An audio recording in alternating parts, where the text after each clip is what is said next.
Good evening. This is CTV News for Tuesday, April 7th. I'm Byron Scott. And I'm Sonia Srivastava. Thank you for joining us this evening. Well, power outages are causing problems in the district and Maryland. An explosion at Southern Maryland Electric Facility has reportedly linked to the outages, but Pepco is blaming it on a transmission line issue. Reporter Alexis Hatfield is standing by at the University of Maryland, which had to close early today. The University of Maryland's College Park campus was not able to escape some of the power outages that affected this area. Prince George's County fire officials say that they responded to several calls on campus, including people being stuck in elevators. As a result, the university closed the campus at about 2 p.m. I spoke with a woman who says that she was working while all this occurred. I was sitting on my computer. I literally had just saved all my work, and then my computer went out.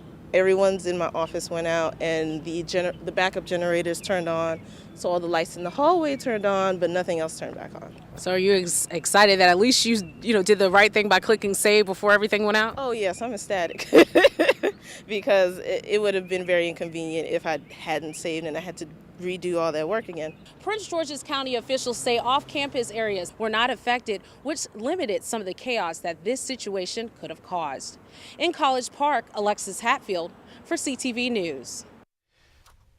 The Duval wing of the county courthouse in Upper Marlboro also lost power for a short time this afternoon. Well, tragedy on the Eastern Shore. 7 children, 5 girls and 2 boys, and their father are dead, all believed to be victims of carbon monoxide poisoning. Now, the father reportedly bought a generator recently after their power was shut off in their Princess Anne home. Now, the Prince George's Fire Department is reminding all residents to be mindful of the dangers of CO poisoning. Know this, I think it's colorless, it's odorless, it's tasteless, so it could be in your house and you not even be aware of that. And newer construction today, the houses are fairly tight, they're sealed up, and so that stuff can linger in your home. So for a nominal cost, you can get a CO detector and place it on every level of your home. So most homes, bedrooms are on the 2nd floor, so you're talking 2 detectors. If you have concerns, we in this county will help you put them up. Now, a recently passed law requires all homes in Maryland to have a CO detector on every floor. Well, thick black smoke could be seen in the sky for miles last night as a raging fire burned for hours in Capitol Heights. It took more than 100 firefighters to put out the blaze in an industrial storage yard. CTV was the first on the scene. The fire started around 5:15 Monday. Thick black plume of smoke was blowing as far as the eye could see, and the wind didn't help. This is a picture from Nationals Park. More than 100 firefighters and nearly 30 pieces of equipment responded to the 8700 block of Ashwood Drive in Capitol Heights. When they arrived, 2 attached storage warehouses that consisted of a roofing company and bathroom closet remodelers were fully engulfed. Wherever the fire started at, it spread to a couple automobiles. There were C containers, which is those large containers you see on trains or tractor trailers, full of styrofoam, highly flammable styrofoam. Propane tanks were burning. There was a tractor trailer back there that burned. Wooden pallets. The smoke could be seen and smelled from the Beltway. We shot this video from Largo. The smoke is so intense that even standing away from it, you can really smell the smog, and the air really smells saturated. These men are students at the Steam Fitters Union and had their cars parked not too far from where the blaze was. All of our cars parked alongside the fence, 5 feet from where it was. So one of the classmates, he interrupted class. He was, sorry to interrupt class, but there's something going on outside.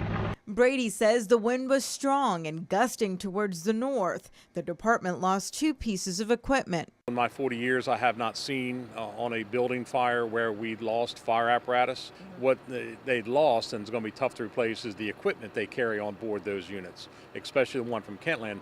They carry on there the jaws of life that are used in auto extrication of somebody. Damages are estimated at $1.5 million. The Kentland and West Lanham Hills fire departments are both all volunteer fire stations, and officials say they will continue to respond to calls.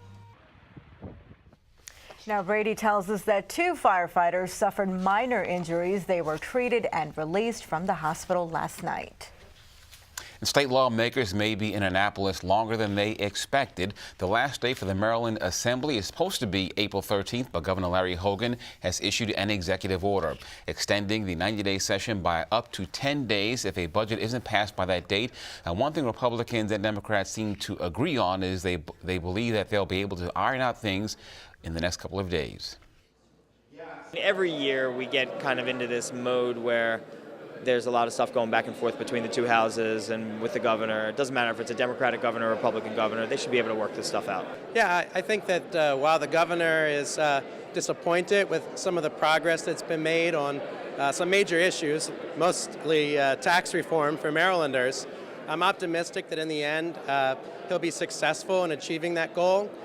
So, hey, the session has been extended if necessary, but I'm still optimistic that the voters got the message out last election, and the General Assembly would be wise to listen to what they asked for.